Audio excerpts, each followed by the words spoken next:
Sikiliza hii kwa makini, itakusaidia. Nikataka nikutolee mfano mmoja wa nyoka. Nyoka gamba lake linapokomaa huwa anajivua lile gamba na kubaki na ngozi laini, ngozi ambayo inaweza kumfiti. Ndivyo ilivyo kwa mtu ambaye anaamua kuyakabidhi maisha yake kwa Kristo Yesu. Huwa anabadilishwa.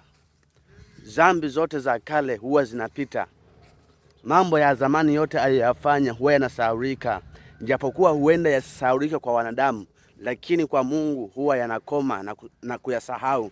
Maana yeye anasema kwamba kama ilivyokuwa mbingu ambavyo haziwezi kukutana mashariki na magharibi, ndivyo ilivyokuwa dhambi. Yeye huwa anasahau.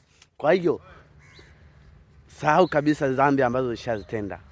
Jivue gamba la nje, ubaki mpya ndani ya Kristo Yesu. Mungu akubariki sana. God bless you.